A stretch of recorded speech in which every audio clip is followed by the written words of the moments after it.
નમસ્કાર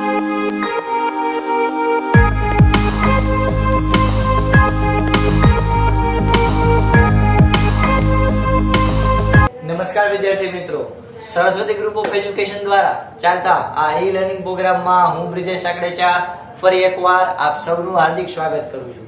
આપણે ધોરણ 12 ની અંદર ફિઝિક્સ વિષયની અંદર ચેપ્ટર નંબર 8 એટલે કે વિદ્યુત ચુંબકીય તરંગો એનો આપણે અભ્યાસ કરતા હતા કે જેમાં આપણે લાસ્ટ લેક્ચર સુધી આપણે પારજાંબલી કિરણ છે ત્યાં સુધીનો આપણે અભ્યાસ કરેલો. તો આપણે એક મસ્ત મજાનો વર્ણપટ જોયો હતો, એને યાદ રાખવાની આપણે ટ્રીક પણ જોઈ હતી. ઓકે, કે radio Mirchi I love you xerox gun, આની મદદથી તમે આખું વર્ણપટ છે તમે યાદ રાખી શકો છો. તો આપણે એ બધું જોયું. ત્યારબાદ આપણે એ બધાની રેન્જ જોઈ. એમાં આપણે જોયું કે રેડિયો તરંગો છે એ સૌથી ઓછી આવૃત્તિ વાળા તરંગો, પણ એની તરંગ લંબાઈ સૌથી વધારે છે. હવે જેની આવૃત્તિ ઓછી હોય એની ઉર્જા પણ ઓછી હોય. એટલે રેડિયો તરંગો છે એ ખૂબ જ ઓછી ઉર્જા વાળા તરંગો છે.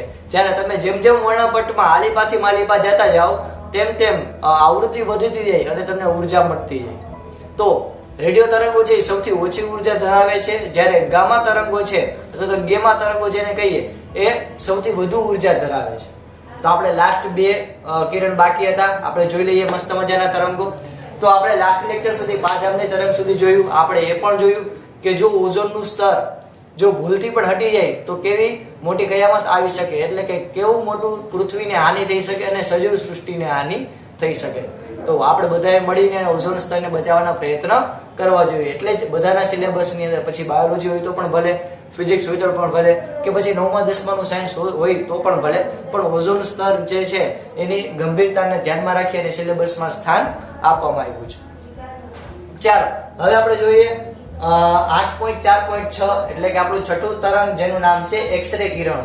હવે આ એક્સરે રેઝ છે એના વિશે તમે કેમેસ્ટ્રીમાં પણ અભ્યાસ કરી ગયા છો અને આપણને બધાને ખબર છે કે આ એક્સરે તરંગ છે એક્સિડેન્ટલી એટલે કે આકસ્મિક રીતે શોધાણા હતા.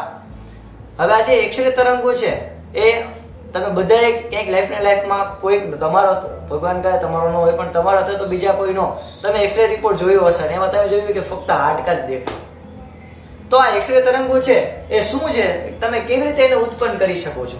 તો કે ભાઈ એક્સરે તરંગનો ઉદ્ભવ છે એ ખૂબ જ ઊંચી ઉર્જા ધરાવતા ઇલેક્ટ્રોનને ધાતુના લક્ષ્ય પર પ્રતાડિત કરી એટલે તો કે પાડીને જોરથી વધારે કહેવાય કે એક્સેલરેટ કરી ઇલેક્ટ્રોનને ઉર્જા આપી અને એને કોઈ પણ એક ધાતુનો ટાર્ગેટ હોય એમાં જોરથી અથડાવી અને તમે એક્સરે તરંગો જે ઉત્પન્ન કરી શકો.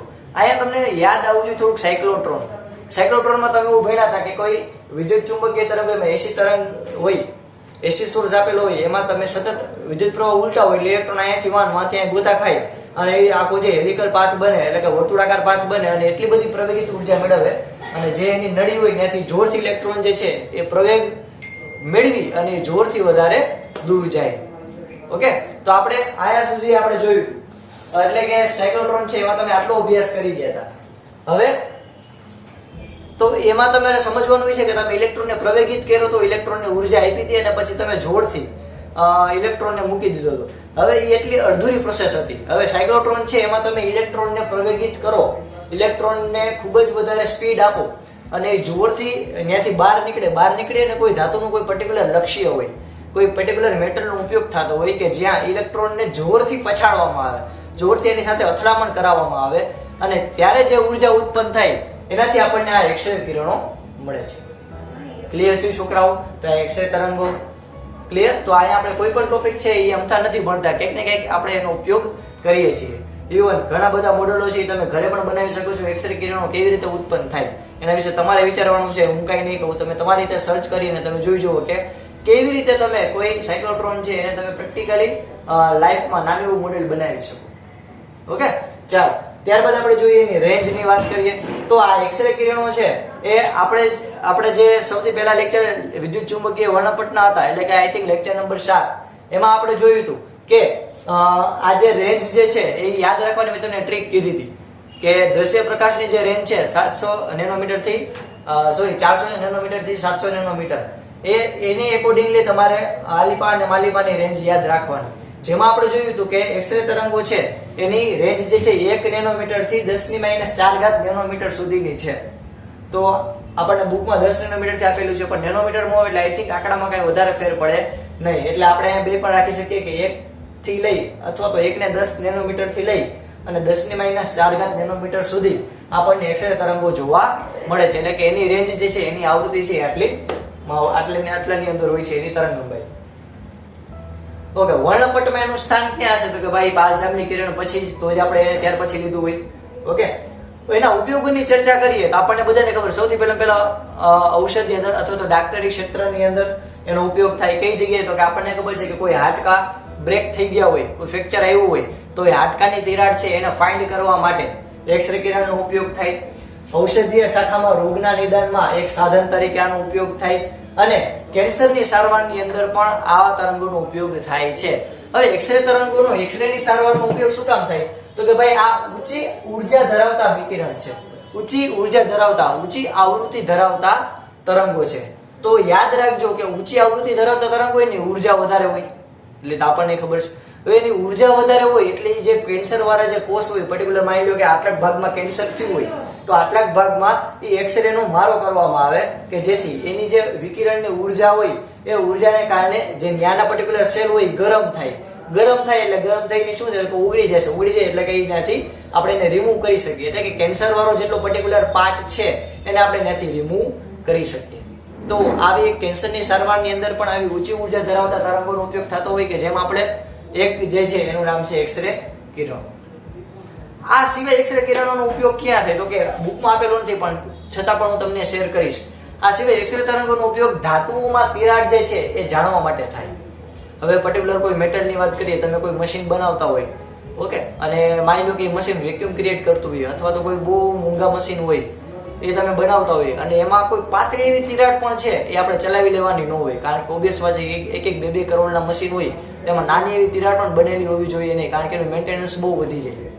તો એવા જે સાવ પાતળા એવા તિરાડ હોય કે જે નરી આંખે પણ જોઈ શકાય એવી નથી, એને જોવા માટે જે પર્ટિક્યુલર કોઈ મશીન બનાવ્યું અથવા તો કોઈ ગાડી બનાવી, કોઈ 4 વ્હીલ બનાવી, એને આમાં એક્સરે નાખી ચેમ્બરમાંથી પસાર કરવામાં આવે અને એના ઉપરથી જે એક્સરે નો ફોટો જોવે અને એના ઉપરથી એને ખબર પડે, એનાલિસિસ કરે કે ભાઈ ક્યાંય તિરાડ તો નથી ને.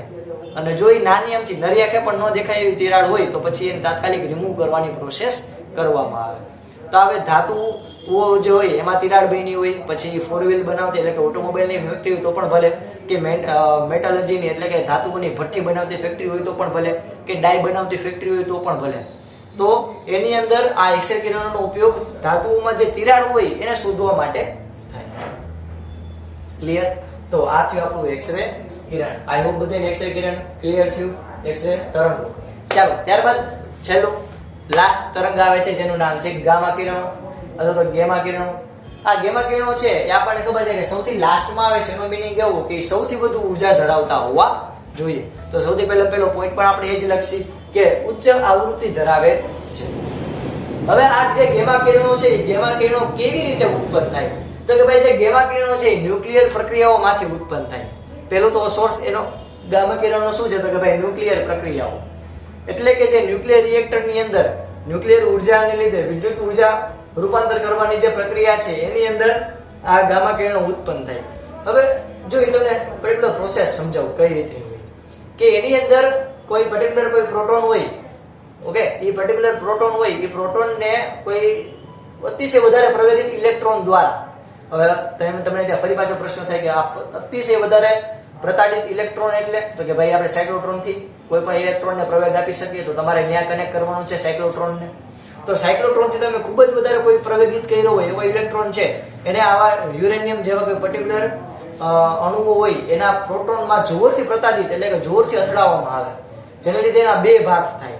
એ 2 જે છે એ પાછા 4 ના ભાગ કરે, એ 4 પાછા 8 ને, એ 8 પાછા 16 ને, 16 પાછા 32 ને, એવી રીતે પ્રોસેસ સતત ચાલતી રહી અને બહુ મોટો વિસ્ફોટ થાય. તો અહીંયા સૌથી વધારે ઉષ્મા ઉત્પન્ન થાય, પ્લસ આ ઉષ્મા જે છે એ ઉત્પન્ન થઈ અને એમાં થોડોક ભાગ પર્ટિક્યુલર 100% ઉષ્મા ઉત્પન્ન ન થાય પણ અમુક ભાગના ન્યુક્લિયર વિકિરણ પણ બહાર આવે, એટલે કે રેડિયેશન બહાર આવે. આ જે રેડિયેશન છે એમાંથી આપણને એક રેડિયેશન મળે છે ગામા કિરણ. એટલે કે આપણે જ્યારે ન્યુક્લિયર ઉર્જા ઉત્પન્ન કરીએ તો એમાં આપણને વિદ્યુત ઉર્જા તો મળશે જ, નો ડાઉટ, ઉષ્મા ઉર્જાને કારણે.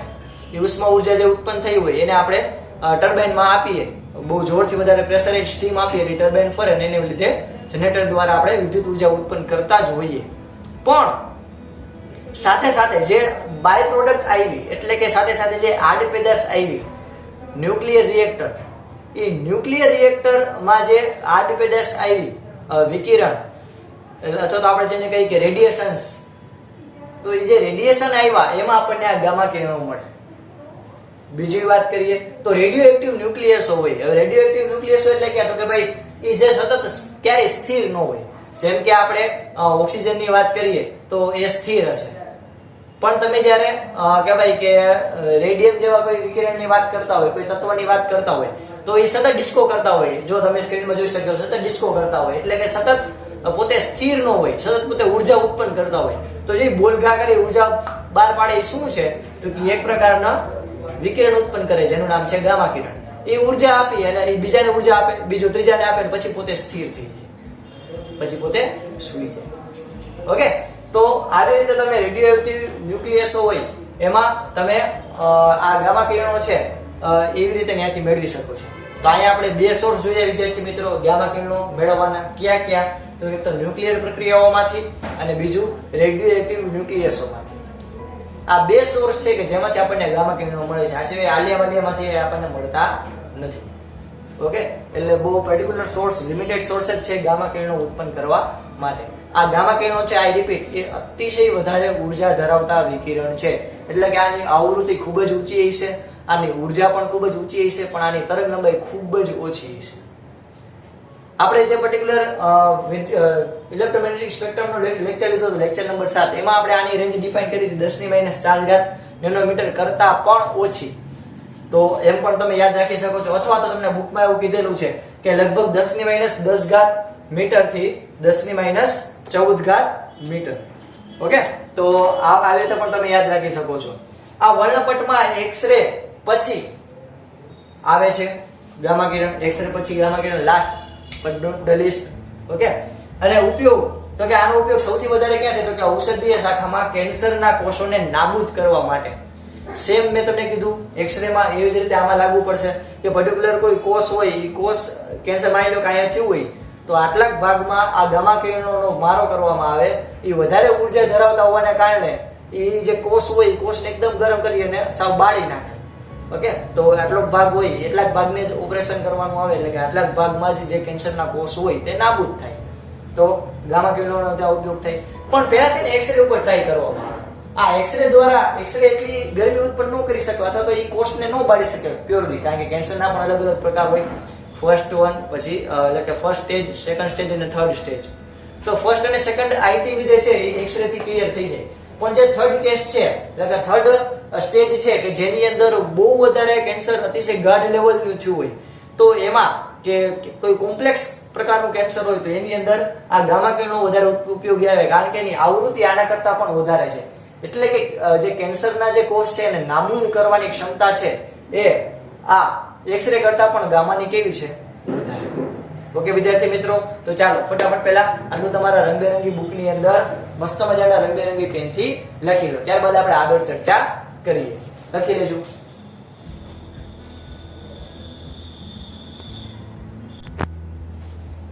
ચાલો વિદ્યાર્થી મિત્રો, હવે આપણે એક્ઝામ્પલ જોઈએ સ્વાધ્યાયનું એક્ઝામ્પલ નંબર છે 8.2. Example number 8.2. તો આમાંથી એક ચેપ્ટર નંબર 7 ના કન્સેપ્ટનો થોડો ઉપયોગ આવશે. આપણને હું કીધેલું છે કે દરેકની ત્રિજ્યા r બરાબર 6 સેન્ટીમીટર હોય તેવી વર્તુળાકાર પ્લેટનું બનેલું એક સમાંતર પ્લેટ કેપેસિટર આપણને આકૃતિ આપી છે કે કેપેસિટન્સ C બરાબર 200 માઇક્રોફેરાડે 200 પાઇકોફેરાડે માફ કરશો છે. આ સંધારક 230 વોલ્ટ એસી ઉદ્ગમ સાથે સંકળાયેલ છે. હવે જો 230 વોલ્ટ આપ્યા ઇઝ આરએમએસ વેલ્યુ થાય કે મહત્તમ વેલ્યુ થાય? તો કે ભાઈ ઓબિયસ વાત છે કે 230 વોલ્ટ હોય સરેરાશ વોલ્ટ હોય, એટલે અહીંયા આપણને આરએમએસ વેલ્યુ આપેલી છે. અહીંયા આપણને કઈ કઈ વસ્તુ આપેલી છે? તો સૌથી પહેલા આપણને આ રકમમાં આપેલું છે C કેપેસિટન્સ. કેટલું આપેલું છે? તો કે ભાઈ કેપેસિટન્સ આપણને આપેલું છે 200 પાઇકોફેરાડે. ઓકે, બીજી આપણને વસ્તુ આપેલી છે VRMS આપણને આપેલું છે 230 વોલ્ટ. ઓકે, આપણને કોણીય આવૃત્તિ પણ આપેલી છે. કોણીય આવૃત્તિ છે આપણને આપેલી છે 300 રેડિયન પ્રતિ સેકન્ડ, એટલે કે આપણને ઓમેગા આપેલું છે 300 રેડિયન પ્રતિ સેકન્ડ. ઓકે, બીજું શું આપ્યું છે? બસ આટલું તો ઘણું હેલો. શું કીધું તો કે ભાઈ તો એના વહન પ્રવાહનું આરએમએસ મૂલ્ય કેટલું હશે, એટલે કે અહીંયા આપણે આઈઆરએમએસ શોધવાનું છે.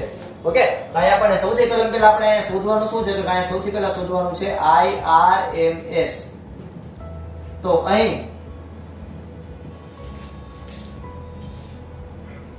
XC બરાબર 1/ωc એ કેપેસિટરનું ઇમ્પિડન્સ થશે.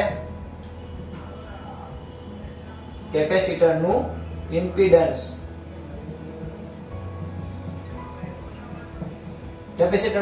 થશે.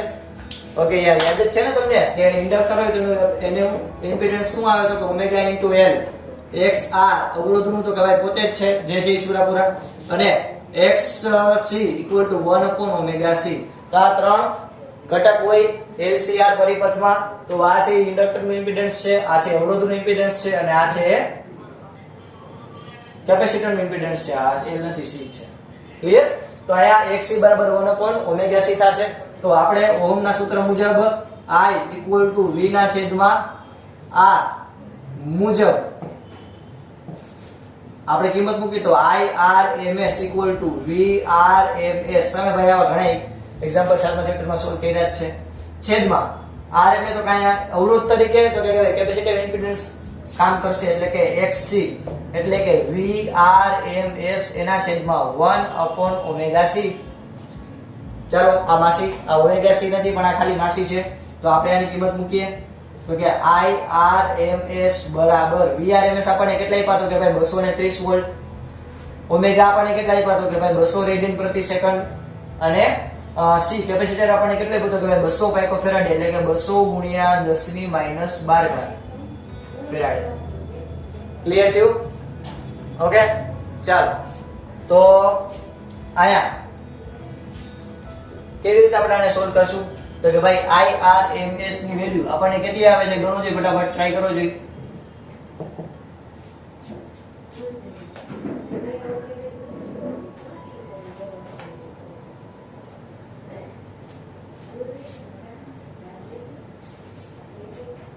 એક મિનિટ હો.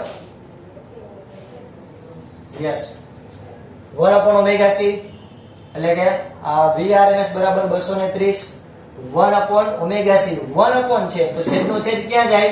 અંશમાં. તો અહીંયા છેદમાં એક જ આવશે, અહીંયા આવશે ઓમેગા ઇન્ટુ c. તો આપણે બધાયનો શું કરવો પડશે? ગુણાકાર. તો IRMS બરાબર શું થશે તો કે ભાઈ થશે 230 ગુણ્યા ઓમેગા આપણને કેટલા આપેલા છે વિદ્યાર્થી મિત્રો તો કે 300. ઓકે, c એટલે કેપેસિટન્સ કેટલું આપેલું છે તો કે 200 પાઇકોફેરાડ, એટલે કે 200 ગુણ્યા 10 ની -12. ઓકે, તો આમાં ફટાફટ તમે કિંમત મૂકો છો, શું આન્સર આવે ફટાફટ મને જણાવો.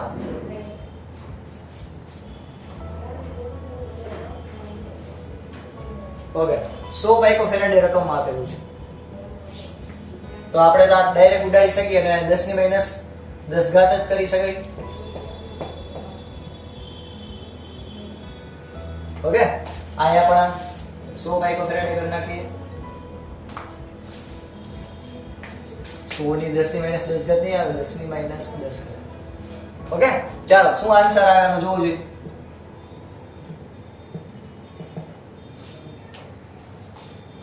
યસ, આનો આન્સર આવશે 6.9 માઇક્રો એમ્પિયર. ઓકે, અલગ અલગ કેપેસિટરની વેલ્યુ મૂકીને તમે પ્રેક્ટિસ માટે દાખલા કરી શકો છો. જેમ કે મેં હમણાં 200 લખ્યું હતું, તો એવી રીતે પણ તમે દાખલો ગણીને તમારી પ્રેક્ટિસ સારી કરી શકો છો. તો આ આપણો પહેલો આન્સર થયો. IRMS શોધવાનું કીધો તો. ચાલો બીજું આપણને શું કીધું છે તો કે ભાઈ બીજું આપણને કીધું છે કે શું વહન પ્રવાહ અને સ્થાનાંતર પ્રવાહ બંને સમાન હશે? અરે યાર ઓબિયસ વાત છે, સવાલ જ નથી છોકરાઓ. શું તો કે ભાઈ બી. હા, વહન પ્રવાહ એટલે કે જેને કહેવાય IC અને સ્થાનાંતરિત પ્રવાહ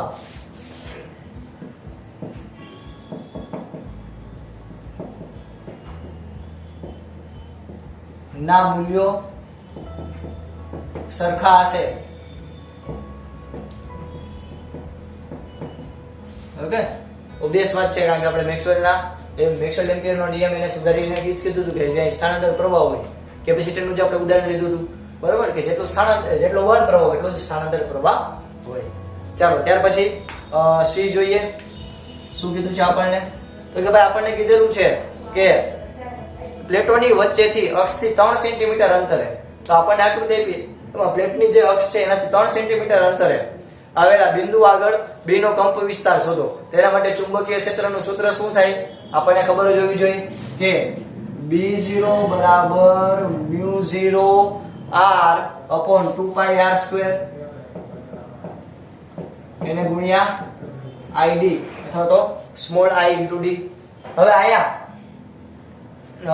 કહી શકાય કે id એટલે કે I0 અથવા તો I0 હું કહું તો તમે ધ્યાનથી અવલોકન કરો તો આ I0 એટલે મહત્તમ વેલ્યુ થઈ. અહીંયા તો આપણને RMS વેલ્યુ મળી. તો અહીંયા આપણે મહત્તમ વેલ્યુ કઈ રીતે મળશે? તો કે ભાઈ અહીં I0 બરાબર √2 IRMS થવાથી આપણે કિંમત મૂકી √2 એને ગુણ્યા 6.9 માઇક્રો એમ્પિયર. જોવો જોઈએ કેટલો જવાબ આવે છે. આઈ થિંક જવાબ આવે 9.76 માઇક્રો એમ્પિયર.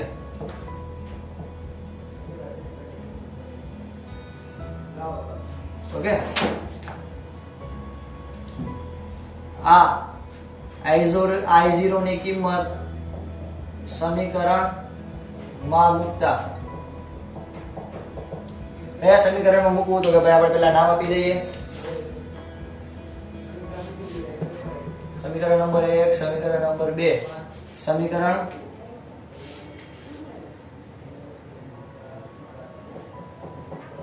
માં મૂકતા ચાલો મૂકીએ. તો કે B બરાબર μ0 એટલે કે 4π ગુણ્યા 10 ની માઈનસ અરે એ થઈ ને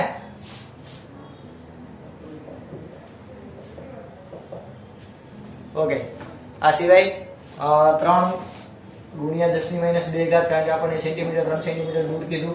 I0 મળશે આપણને 9.6 ગુણ્યા 10 ની માઈનસ 6 ઘાત એમ્પિયર છેદમાં આપણને કીધું છે 2πr².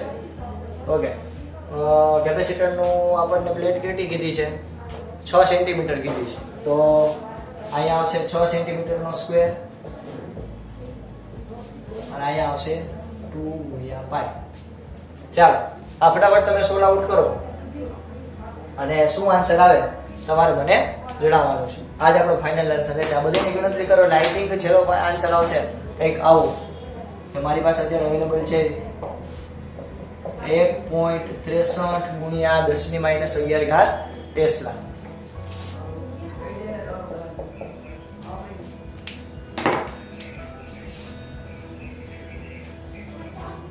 ઓકે, ચાલો વિદ્યાર્થી મિત્રો, તો આપણે એક મસ્ત મજાનું એક્ઝામ્પલ સોલ્વ કર્યું. આપણે ફરી પાછું એક એક્ઝામ્પલ જોઈ લઈએ. તો આપણને એક્ઝામ્પલ નંબર 8.8 એટલે કે સ્વાધ્યાયના દાખલા નંબર 8.8 એક્સરસાઇઝના દાખલા નંબર 8.8 માં આપણને એવું કીધેલું છે કે E0 એટલે કે અહીંયા આપણને વિદ્યુત ક્ષેત્રનું મૂલ્ય આપેલું છે 120 ન્યૂટન પર કુલમ. ઓકે, બીજું આપણને આપેલું છે સ્મોલ v એટલે કે આવૃત્તિ આપણને આપેલી છે 50 મેગાહર્ટ્ઝ એટલે કે 50 ગુણ્યા 10 ની માઈનસ 10 ની પ્લસ 6 ઘાત હર્ટ્ઝ.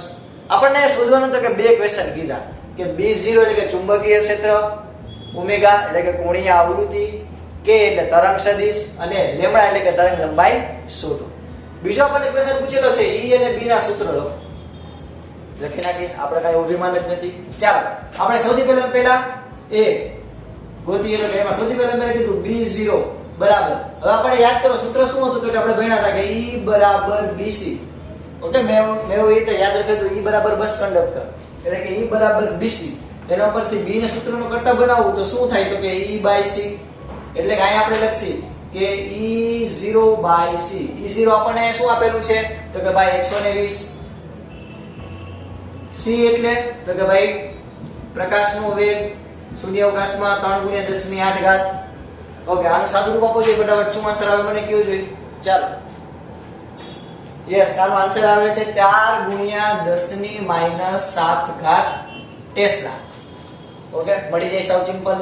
ઓકે, બીજું આપણને કીધેલું છે ઓમેગા. તો ઓમેગા એટલે કોણીય આવૃત્તિ. ઓમેગા = 2πf એટલે કે 2π સ્મોલ v ઓકે, કિંમત મૂકીએ તો કે 2 ગુણ્યા પાઈ એટલે 3.14 તો 22/7 વોટેવર તમારે જે રાખવું હોય તે. v એટલે f આવૃત્તિ f એટલે કે 50 મેગા છે એટલે 50 ગુણ્યા 10 ની 6 ઘાત. ચાલો જે આનો શું આન્સર આવે કયો જોઈએ. યસ 3.14 ગુણ્યા 10 ની ઓમેગા બરાબર 3.14 ગુણ્યા 10 ની કેટલી ઘાત આવે છે 10 ની 8 ઘાત રેડિયન પર સેકન્ડ. ઓકે, તો આ આપણો બીજો આન્સર થયો. ત્રીજું આપણને શું કીધું છે તો કે ભાઈ તરંગ સદિશ k શોધો. તો કે ભાઈ તરંગ સદિશ k બરાબર ઓમેગા બાય c આ સૂત્ર જ છે. તો આ અહીંયા ઓમેગા એટલે તો કે 3.14 ગુણ્યા 10 ની 8 ઘાત છેદમાં c એટલે તો કે ભાઈ શૂન્યાવકાશમાં પ્રકાશનો વેગ 3 ગુણ્યા 10 ની 8 ઘાત. ચાલો ફટાફટ આમાં કયો છે કેટલો જવાબ આવે 1.05 રેડિયન પર મીટર ઓમેગા બાય c. એટલે ચાલો હવે છેલ્લું આપણને કીધેલું છે લેમ્ડા તરંગલંબાઈ શોધો. તરંગલંબાઈ શોધી એટલે આપણે કઈ વિમાન જ નથી. લેમ્ડા બરાબર તો શું થાય તો કે લેમ્ડા બરાબર થાય c બાય f. ઓકે, ચાલો કિંમત મૂકીએ c બાય f 3 ગુણ્યા 10 ની 8 ઘાત શૂન્યાવકાશનો પ્રકાશનો વેગ એટલે f એટલે કેન્દ્ર લંબાઈ. ઓકે, આપણે v તરીકે દર્શાવીએ છીએ એટલે સ્મોલ v કરું. v એટલે તો કે આપણે 50 કેન્દ્ર આવૃત્તિ 50 મેગા હર્ટ્ઝ એટલે કે 50 ગુણ્યા 10 ની 6 ઘાત. આનો કેટલો જવાબ આવે જોવો જોઈએ. Okay, 6 metre. ચાર વસ્તુ મળી જાય એટલે આવ ચંપુ જેવું છે મળી જાય કાઈ નથી. ઓકે, ચાલો હવે આપણને બીજું શું કીધું તો કે બીજું આપણને એવું કીધેલું છે કે E અને B ના સૂત્રો લખો. લખી જ નાખી આપણે કઈ અભિમાન નથી. ઓકે, આપણે લખીએ અહીંયા વિદ્યુત ક્ષેત્ર E માટે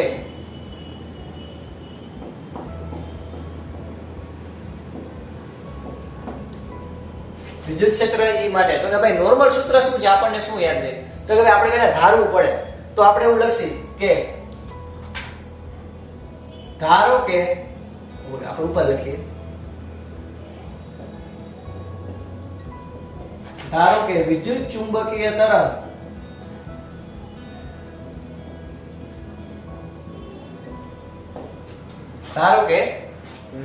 ચુંબકીય તરંગ એ x દિશામાં પ્રસરણ પામે છે. ઓકે, એટલે આપણે એવું ધારીએ કે આપણું જે તરંગ છે એ x દિશામાં પ્રસરણ પામે છે.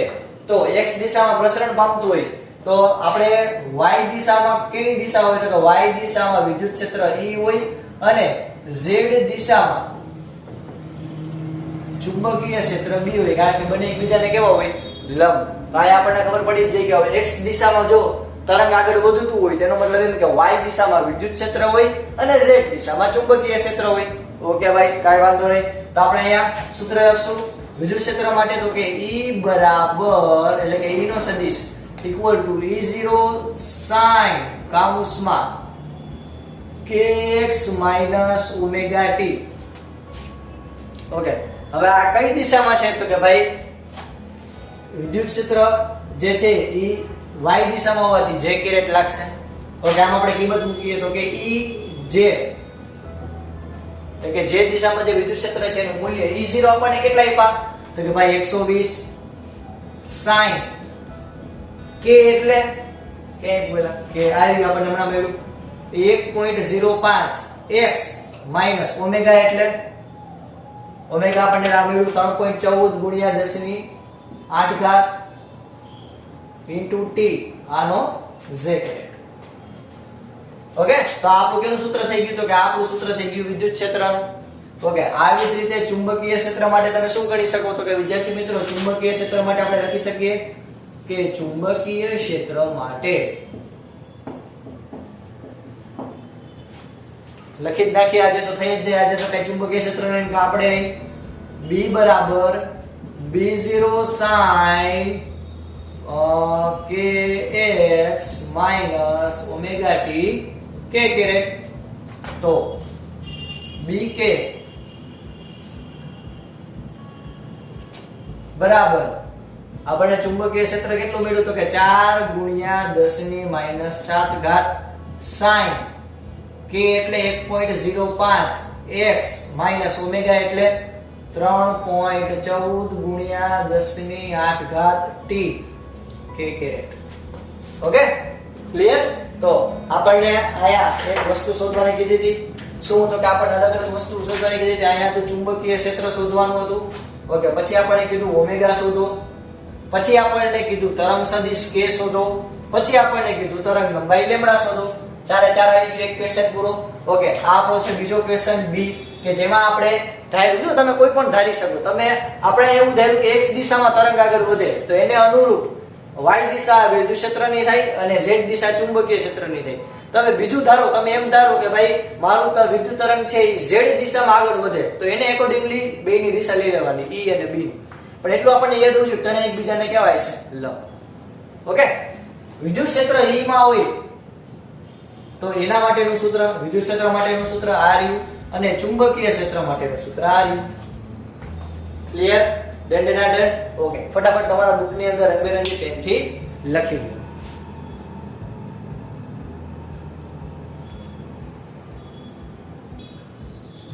ચાલો આપણે આના પછીનો એક્ઝામ્પલ જોઈએ, એક્ઝામ્પલ નંબર 8.9.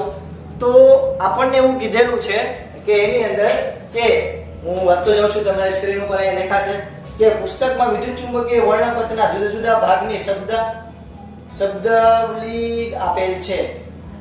તો અહીંયા આપણને કીધું કે ભાઈ અલગ અલગ ચુંબકીય વર્ણપટો, આખો વિદ્યુત ચુંબકીય વર્ણપટો આપણને ખબર જ છે કે રેડિયો વેવ હોય, અલ્ટ્રાવાયોલેટ હોય, એક્સ-રે હોય, તો એવા બધા અલગ અલગ આપેલા હોય. તો E બરાબર hv એટલે કે આ એક બહુ અગત્યનું સૂત્ર છે છોકરાઓ, E બરાબર hv, જ્યાં આ h એટલે પ્લાન્ક અચળાંક,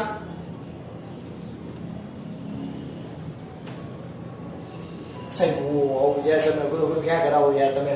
પણ આ બધું હજી બાકી, આ બધું હજી તમે કેમેસ્ટ્રીમાં તો ભણ્યા જઈશો, પણ આ બધું હજી આપણે 11મા ચેપ્ટરમાં આવશે. Okay don't worry. અને આ સ્મોલ v એટલે તો કે સ્મોલ v એટલે આવૃત્તિ.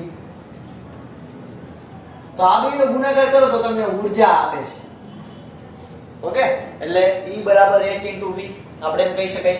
તો આપણે આ સૂત્ર કીધું છે રકમમાં. તો નો ઉપયોગ કરી વિદ્યુત ચુંબકીય વર્ણપટના જુદા જુદા ભાગની ફોટોન ઊર્જા ઇલેક્ટ્રોન વોટ એકમમાં મેળવો. એટલે કે આયા આપણે ઊર્જા મેળવો એમ કીધું કે અલગ અલગ જે તરંગો તમને મળ્યા હોય એની તમે આવૃત્તિ અથવા તો તરંગ લંબાઈને ધ્યાનમાં લઈ અને એની ઊર્જા ઇલેક્ટ્રોન વોટમાં મેળવો. તો ઇલેક્ટ્રોન વોટમાં તમારે ઊર્જા આ જે ઊર્જા મળે નોર્મલ, હું જ્યારે આ સૂત્રનો ઉપયોગ કરું E બરાબર h * v, તો આ મને જે ઊર્જા મળે ને એ જૂલમાં મળે. કેવા મળે છોકરાઓ? જૂલમાં. જૂલ આ એકમ ઊર્જા. હવે આને મારે ઇલેક્ટ્રોન વોટમાં ફેરવવું હોય તો મારે શું કરવું પડે? તો કે આ જે ઊર્જા જે છે એને વિદ્યુત ભાર વડે ભાગવી પડે. ઓકે કે ઇલેક્ટ્રોન વોટ એટલે શું? તો કે 1 વોલ્ટ વિદ્યુત સ્થિતિમાં નાખતા ઇલેક્ટ્રોન કેટલી ઊર્જા મેળવે જેથી એ ઉપર જઈ શકે. તો આયા E બરાબર hv/q. આ q એટલે શું? તો કે 1.6 ગુણ્યા 10 ની -19 ઘાત કુલમ. ક્લિયર થયું? તો હવે આ જે ઊર્જા મળી ને આ ઊર્જાનો એકમ થાય ઇલેક્ટ્રોન વોટ. શું થાય? Electron vote. ફોર એક્ઝામ્પલ આપણે લઈ લઈએ કે ભાઈ લેમ્ડા બરાબર 1 મીટર. લેમ્ડા બરાબર 1 મીટર તરંગ લંબાઈ ની ઊર્જા. તો જો E બરાબર h * v બરાબર hc/લેમ્ડા આવું થાય.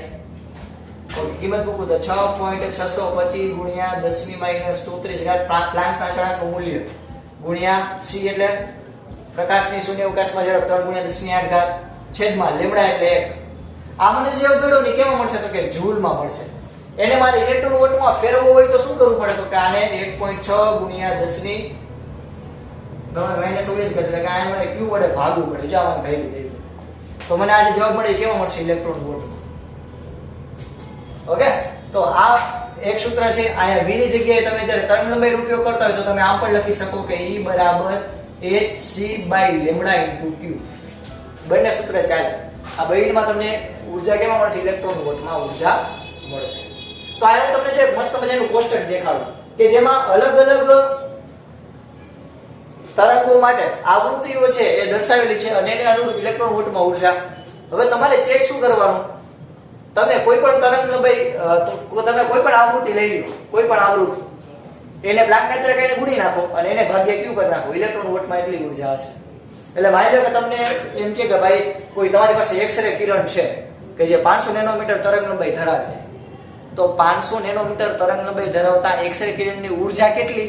કારણ કે આપણે એવું ભણ્યા કે વિદ્યુત ચુંબકીય વર્ણપટ હોય તો એમાં રેડિયો તરંગની ઉર્જા ઓછી, પછી તમે જેમ ગામા કિરણ બાજુ આગળ વધતા જાઓ, જેમ આલીપાથી માલીપા આવતા જાઓ, એમ ઉર્જા સતત વધતી જાય, વધતી જાય, વધતી જાય, વધતી જાય, આવૃત્તિ વધે, ઉર્જા વધે. તો કેટલી ઉર્જા કોઈ પણ કિરણ ધરાવે છે એ તમને કેમ મળશે? તો કે તમને જે કોઈ પણ કિરણ હોય એની આવૃત્તિ ખબર હોય અથવા તો તરંગ લંબાઈ ખબર હોય તો તમે આ સૂત્રમાં કિંમત મૂકી અને તમે એની ઉર્જા ઇલેક્ટ્રોન વોલ્ટમાં શોધી શકો છો અને આવી રીતે ઉર્જા એની જૂલમાં શોધી શકો છો. જે સૂત્ર આપણે જે આગળ 11મા ચેપ્ટરમાં અભ્યાસ ડિટેલમાં કરશું. ક્લિયર થયું છોકરાઓ? ફોર એક્ઝામ્પલ તમને એમ કે તમારી પાસે 500 મેગાહર્ટ્ઝ ની આવૃત્તિ વાળું એક્સ-રે કિરણ છે તો એની ઉર્જા કેટલી છે? તો 500 મેગાહર્ટ્ઝ એને ગુણ્યા પ્લાન્કનો અચળાંક, ખાલી આટલું કરશો તો તમને એ ઉર્જા જૂલમાં મળશે. એને ભાગ્યા ક્યુ કરશો એટલે કે એને ભાગ્યા 1.6 ગુણ્યા 10⁻19 કરશો તો તમને ઇલેક્ટ્રોન વોલ્ટમાં ઉર્જા મળશે. ક્લિયર થયું? ઓકે, તો આજે આપણે અહીં સુધી રાખીએ છીએ. અહીં આપણું સંપૂર્ણ 8મું ચેપ્ટર પૂરું. ઓકે, અહીં સુધી રાખીએ. જય ભારત, જય હિન્દ. આ બધું મસ્ત મજાની રંગબેરંગી બુકની અંદર લખી દીધું.